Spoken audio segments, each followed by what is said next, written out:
Assalomu alaykum, hurmatli televizor ko'rguvchilar, qadrli do'stlar.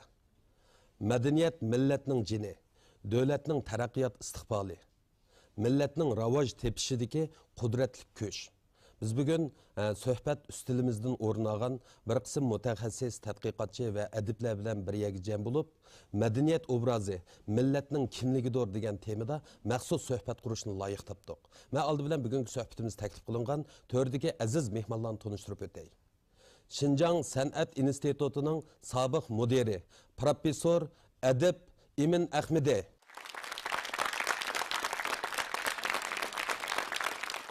Şinjan Üniversitesi Filologiya İnstitutu'nun profesörü Doktor Osman İsmail Tarim. Kitap Munbiri jurnalının baş muharriri, yazgıcı Enver Taştömür.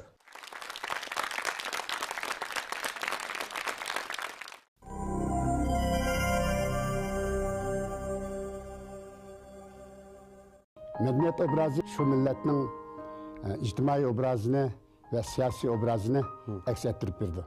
Bir millet hem mol medeniyet hazinesiga uzak an'anaga ega puxta medeniyet asosiga ega bo'lish kerak, hem sirtning medeniyetini davomli qabul qilib turish kerak. Bir millatning gullanishi faqat madaniyat xususida bo'lmaydi.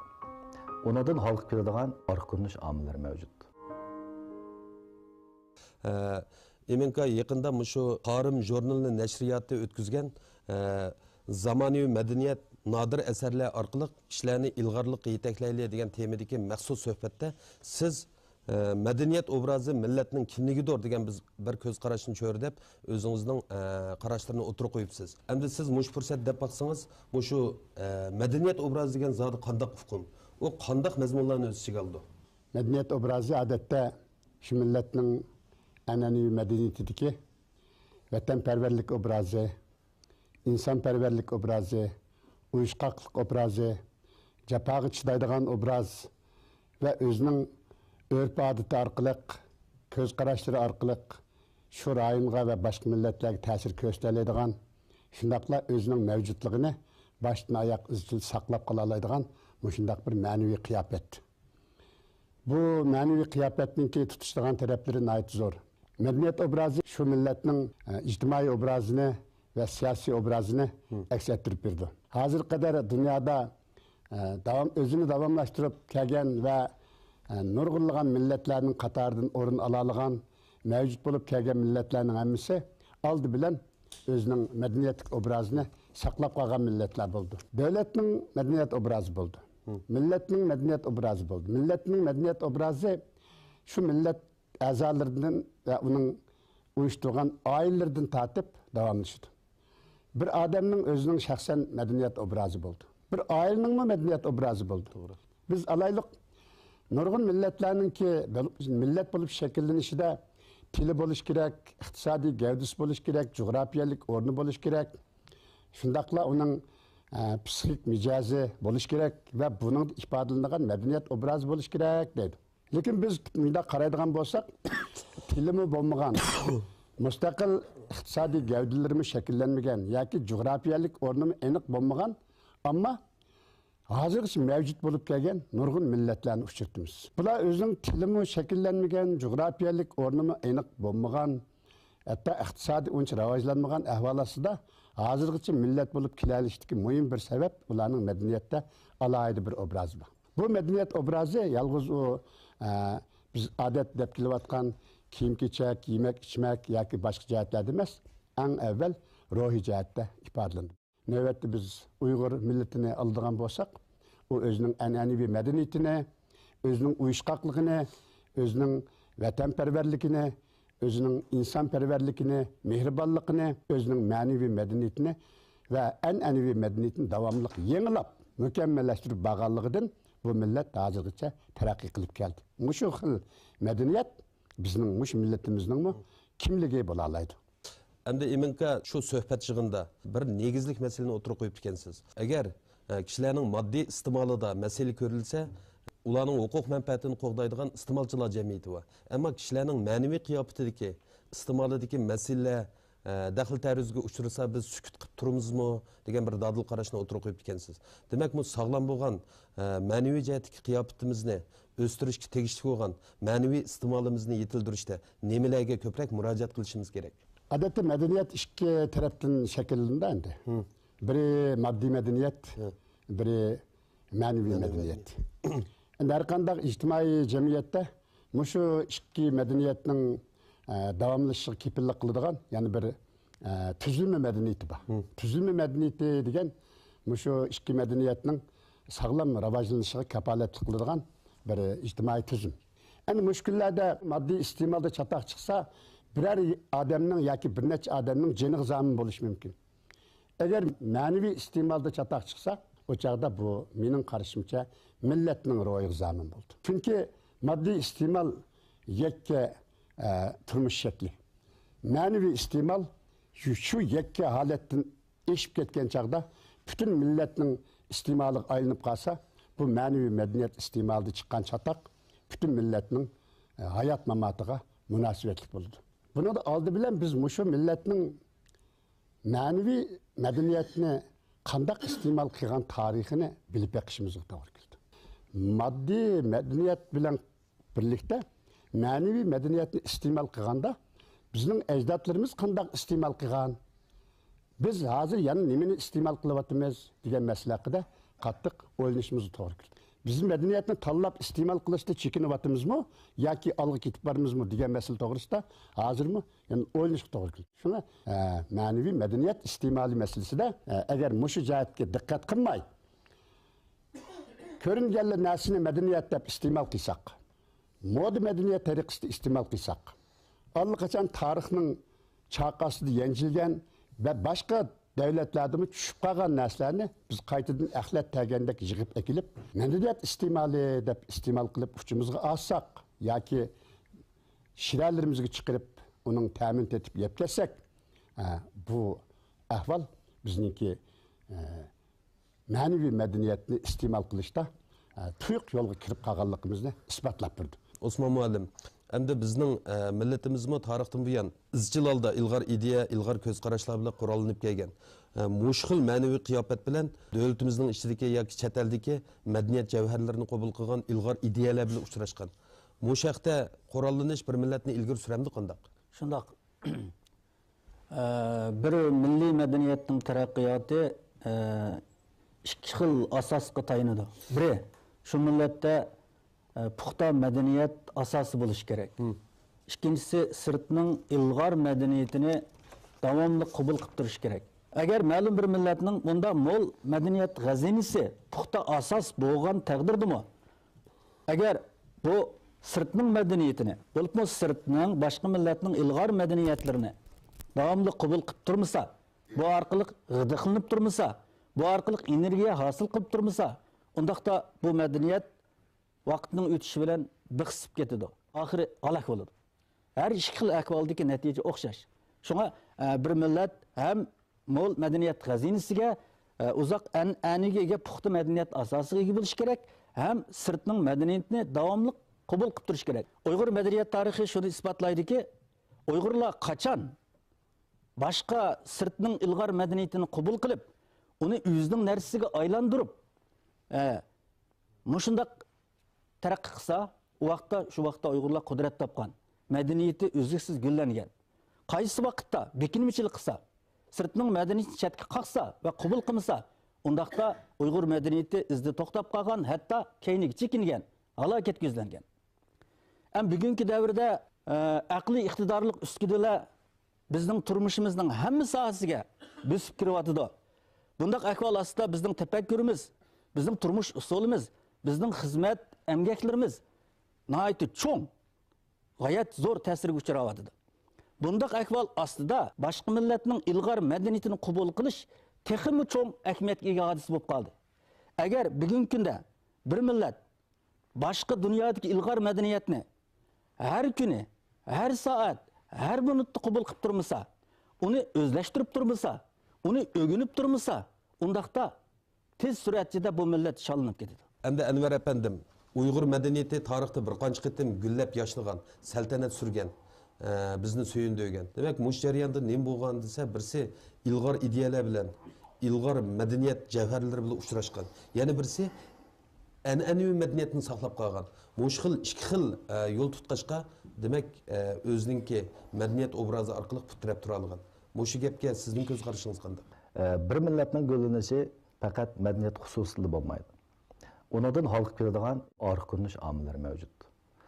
Masalan, bir madaniyatning, bir millatning madaniyat jihati taraqqiyoti o'xshamagan makondan ko'ra, o'xshamagan zamonda farqli taraqqiyotga ega bo'ldi. Masalan, bir o'xshash makonda o'xshamagan taraqqiyotning, madaniyat taraqqiyotining mavjudligi bu yerda madaniyat taraqqiyotining muayyan zamonning nufuziga tayinganligidan iborat bir xil omilni bizga eslatib turadi. O odam madaniyat dunyosida mavjudkan, u hamon madaniyat bilan hamnafas bo'lib yashaydi. Madaniyat bir xil ijtimoiy hodisa. Uning ijtimoiyligi nima desa, uning muayyan jamiyatning mas'ul ekanligini izohlab turadi. Chunki madaniyat muayyan bir jamiyat tartibi ichida odil bo'lgan, haqqoniy bo'lgan bir xil jamiyat tartibi ichida maydonga keladi.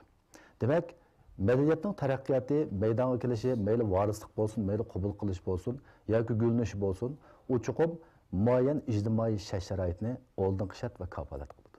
Endi biz mushu nuqtalardan bizning tarixda bo'lib o'tgan madaniyat gullanishlarimiz, bir necha qatimliq madaniyat gullanishlarimizga nazar solib baxsak, bu xil gullanishlarning faqat madaniyatni sirtqi dunyodagi ilg'or madaniyatni qabul qilish va an'anaviy madaniyatga ijodiy varislik qilishdan iborat bu xil shaklda taqtib qolmay, balki uningda bir ijtimoiy tuzilma va tuzilma nufuzining alohida rol o'ynayotganligini idraklash mumkin. Masalan, O'rqun Uyg'ur xonligi davridagi ot usti madaniyati, Yipak So'di madaniyati, Naqshi usul madaniyati, Mani diniy madaniyati qatorliqlarning o'ttir tuzlaqli xalqlarga ko'rsatgan ta'siri nihoyat cho'nqur bo'lgan. Bu bir xil madaniyatga gulnish bo'lib qolmay, balkim boshqalarga ta'sir ko'rsatish hodisi. Undan boshqa Ediqut Uyg'ur xonligi deymiz, Qaraxonlar xonligi deymiz. Mush davrlarda Uyg'urlarning til va adabiyot jihatdagi nufuzi O'rta Osiyoga da kuchli ta'sir ko'rsatgan. Undan boshqa Yarkan Sa'diya xonligi davrida muqomni markaz qilgan Uyg'ur san'ati O'rta Osiyo, G'arbiy Osiyo doirasiga intan kuchli ta'sir ko'rsatgan. Demak, mushu xil yuz bergan bizning madaniyat gullanishlarimizning mushu xil taraqqiyoti va ta'sirining orqasida bir shularni yo'layotgan bir ijtimoiy tuzilmaning g'oyasiz kuch-qudrati namoyon bo'lib turdi. Bir millatning folklor madaniyati, jumladan Uyg'urlarning folklor madaniyati dal mushu Uyg'ur xalqining yildizi, hayotlik geni. Har bir millat taraqqiy qilaman, gullanaman deydi ekan, cho'qim ilg'orlikni yoqlashi, madaniy dunyoga qarab intilish kerak. Zamonaviy madaniyat boshqa shakldagi madaniyat emas. Uning an'anaviy madaniyat bilan hech qanday ziddiyati yo'q. Endi Osman efendim, endi sizningcha shu Uyg'ur folklori qaysi xil madaniyat javharlaridan foydalansak bo'ladi deb qaraysiz? Uyg'urlar o'zining uzoq muddatli taraqqiyot jarayonida mo'l folklor boyligini yaratgan va uning varislik qilib bugungi kungacha yetkazib kelgan. Uyg'urlar Xinjiangdan iborat shu alohida jo'grafiyalik muhit ichida takror ishlab chiqarish bilan shug'ullanib, o'ziga xos bo'lgan ovchilik, chorvachilik, dehqonchilik, beliqchilik, bog'vanchilik texnikalarini kashf qilgan. Shundaqla shu ishlab chiqarish odatlariga oid nurg'un qoida usullarni bekitib, hozirgacha davomlashtirib kelgan. Burundan tortib shaharlarni qurib, qo'l hunarbanchilikni taraqqiy qilgan. Bo'libmi Uyg'urlarning shu sapalchilik texnikasi va to'qimchilik texnikasiningki saviyasi yuqori, qoplanish doirasi nihoyat keng bo'lgan. To'qimchilik jihatdagi to'kpisi nihoyat cho'ng. Uyg'urlar har xil shoyi, atlas, gilam, ranglik palaz, shundaq har xil narsalarni to'qishga intayin mayir. Undan boshqa Uyg'urlar shu qo'l hunarbanchilik sohasida esa iskarchilik, yog'ochchilik, to'mirchilik, pichoqchilik, undan keyin qog'ozchilik, qatorliq, zargarchilik qatorliq shu qo'l hunarbanchilik turlaridami o'z vaqtida O'rta Osiyoda oldin qatorda turadi. Uyg'urlar o'zininki to'rt zot ko'z qarashi va mizoj nazariyasiga asosan insonlarning tan sog'lomligi haqida izdirib, o'ziga xos bo'lgan tibobatchilik ilmini kashf qildi. Uyg'urlar Şinjanның klimati shundaqla insonlarning sog'lomligi haqida izlanib, xilma-xil o'zlariga mos keladigan yemak-ichmak madaniyatini yaratgan. Uyg'urlarningki hoyla aram madaniyatimi o'ziga xos alohidlikka ega. Uyg'urlarningki adab, axloq madaniyati bu yana bir tipik madaniyat. Onundan boshqa mo'l xalq eg'iz adabiyoti asarlariga ega. Uyg'urlar san'atga intayin mayir xalq. Ishtaq bo'lganligi uchun bizning buyuk 12 muqomimiz, shundaqla yerlik har xil rangdor yerlik mashrablarimiz insoniyat g'ayri moddiy madaniyat qatoriga kirib qo'g'dilyotidi. Bir millatning folklor madaniyati, jumladan Uyg'urlarning folklor madaniyati dal mushu Uyg'ur xalqining yiltizi, hayotlik geni.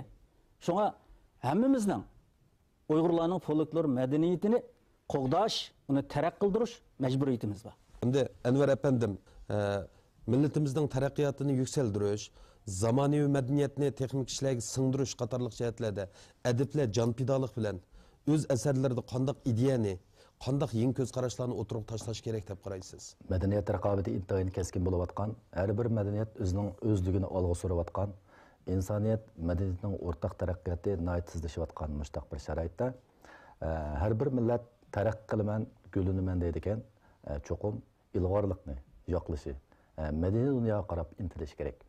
Endi mushkil taraqqiyot jarayonida kishilarning eng jiq muhtoj bo'ldigini nima desa, hargizmi vaqtliq tasalli xarakteridagi, bezlash xarakteridagi, ko'ngilish tipidagi narsalar bo'lmasdan, balkim bir xil uyg'unish va silkinish xarakteridagi tram asarlar bo'lib hisoblanadi. Yozuvchi yoki shoir qatorliq adiblar bir millatning madaniyatiga vakillik qiladi. Chunki adabiyot san'at madaniyatning ma'naviy qatlamiga mansub bo'lgan, madaniyatga muayyan yetakchilik ahamiyati bo'lgan bir soha. Mushundaq sohada ijodiyat bilan shug'ullangan adiblarga nisbatan mushkil raqobatda buruch intayin ig'ir talab qattiq bo'ladi. Endi mushtaq sharoitda yozuvchi shoirlar yoki adiblar o'zining asar vasitasi orqali asarga singan, tingan, cho'nqur falsafiy qarashlar orqali o'zining hayotlik kurashlarida to'g'ri yo'lni tanlayotgan yoki to'g'ri yo'l tanlayamayotgan yoki zamonning yo'nalishlarini anqiramayotgan bir butun xalqqa nisbatan yetakchilik rol o'ynash kerak. Mening qarashimda adiblar o'zining mush tarafdagi burchi oqlashda tuvandagi bir necha nuqtaga diqqat qilish kerak deb qarayman.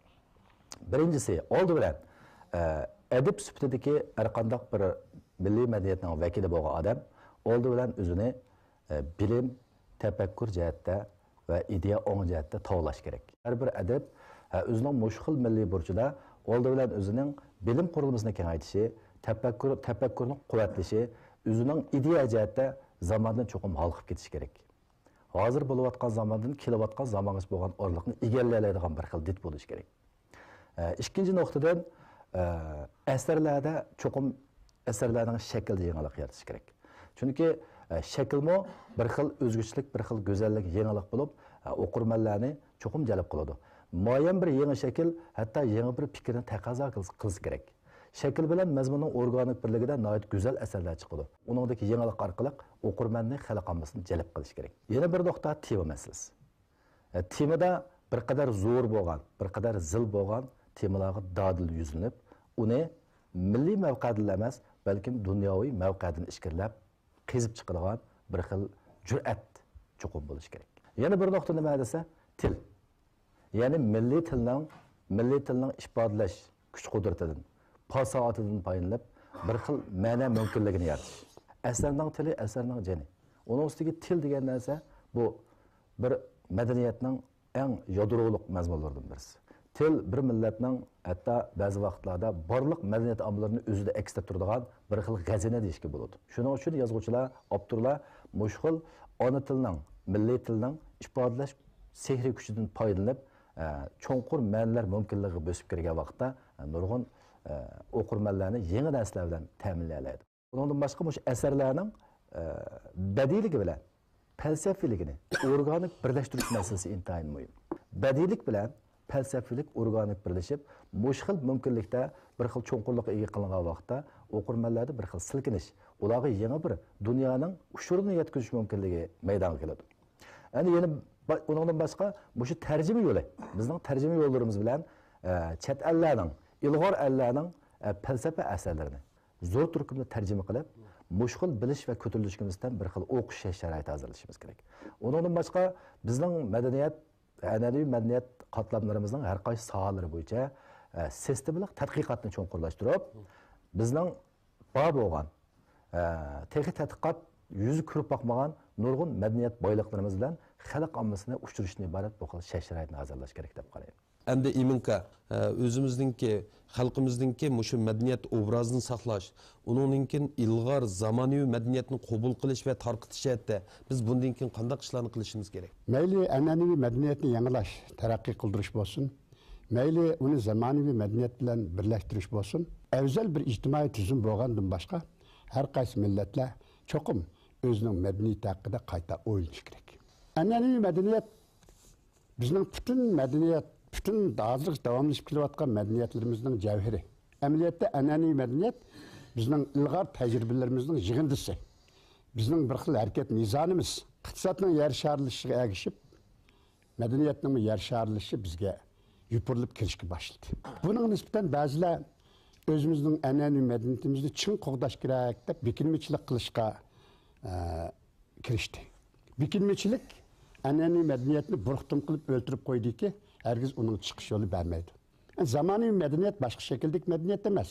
Onun an'anaviy medeniyetlerin hiç kandak ziddiyeti yok. İkinci birisi, özümüzün medeniyetini kançiki yaratmaydıgan, özümüzün medeniyetini vazgeçken, ya ki hatta an'anaviy medeniyetini unutulup kalan bulun puçkaklığa, halkaradaki her xil medeniyet şunda tizlik bilen kirip bilaledi. Oyğuniş bulup atkan, özünün an'anaviy medeniyetini yenilav atkan, xalqaradagi yer sharilishning raqobatiga xirisiga nisbatan dadillik bilan o'rtaga chiqib, yangi madaniyat holatlarini barliq keltirayotgan manda o'ringa faqat intayin zo'r gullanish kelidiki, hargizmi u madaniyatdan bo'lgan bevosita buzg'unchilik kelmaydi. Uchinchi bir ahvol bizning o'ltirgan hammamizningki bir mas'uliyatimiz bor. Bo'libmi ziyolilarning nayt zo'r mas'uliyati bor.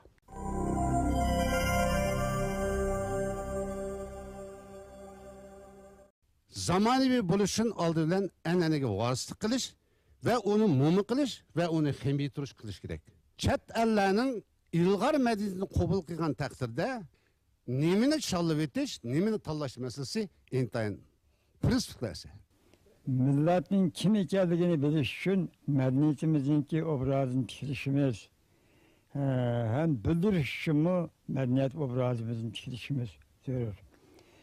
Bir millatning insoniyat dunyosida yuksak bir o'rinni egallab turishi uning ko'zlangan madaniyati bilan bevosita munosabatli.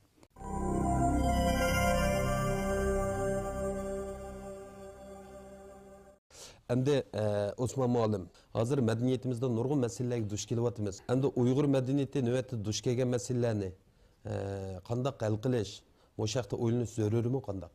Uyg'urlar 16 asrning oxirlari davri kelganda madaniyat jihatda chekinish yuz bergan.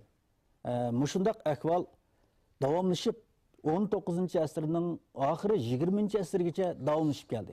20 asrning boshlariga kelganda bir qism ziyolilarimiz millatning taqdiri haqida, millatning kelgusi haqida o'ylanib, yangi bir xil madaniyat harakatini qo'zg'adi.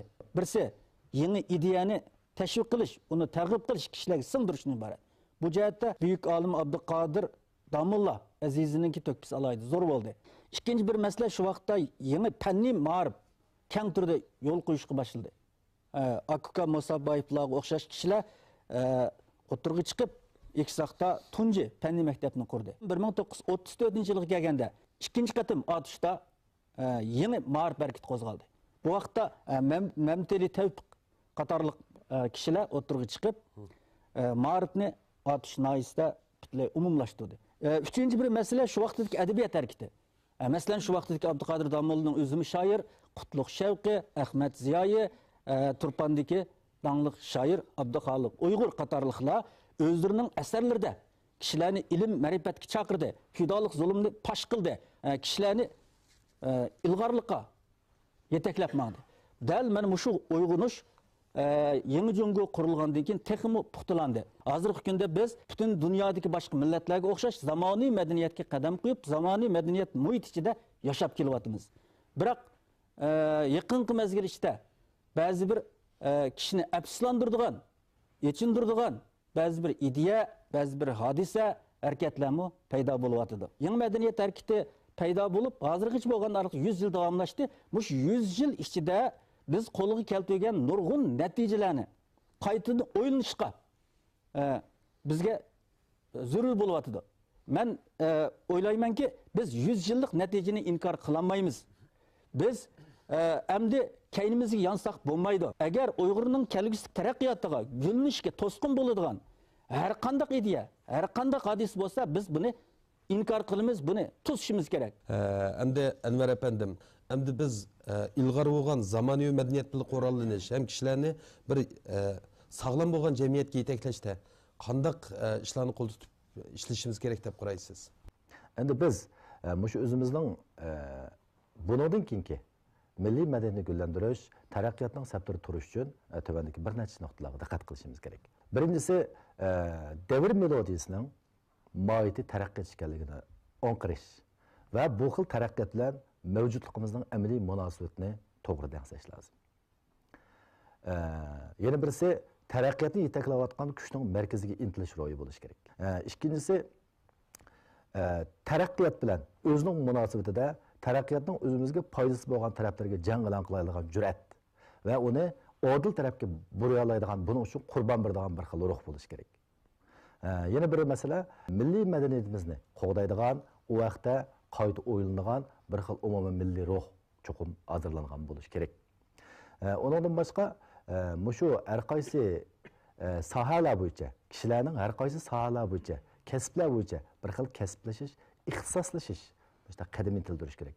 Yana birisi, hozir bor bo'lgan, tuzilgan, bizga foydali bo'lgan milliy madaniyatni qo'g'daydigan nurg'un foydali siyosat qonunlardan nihoyat aktiv, ong'liq, to'liq foydalanib, milliy madaniyatni ko'rish uchun bir xil shart-sharoit hozirlash kerak. Undan boshqa tashqi dunyoga bo'lgan bilishni cho'nqurlashtirib, o'zimizga milliy mavqedan shundaqla dunyoviy mavqedan qaray oladigan bir xil o'ngni cho'qim har bir odam o'zining turmush sharoitida yetildirish kerak. Undan boshqa milliy madaniyatni taraqqiy qildirishda shu umumiy xalqning kitob o'qish qizg'inligini cho'qim kuchaytirish kerak. Biz bugun suhbatimizga taklif qilingan bir qism mutaxassis, tadqiqotchi va ziyolilar bilan nihoyat ko'ngilli paranglashdik. An'anaviy madaniyatga qanday varislik qilish, zamonaviy madaniyatni qanday qabul qilish navbatda bizning oldimizga qo'yilgan ta'xirsiz masala. Biz bugungi suhbatimizdagi yorqin nuqtalar, shundaqla cho'nqur mulohizlik masalalarning nurg'un kishilarning qalb torini chekishini, ularga manfaat va naf kelishini chin qalbimizdan umid qilamiz. Bugungi suhbatimiz mushada oxirlashdi. Kelar hafta ko'rishaylik, xayr xo'sh.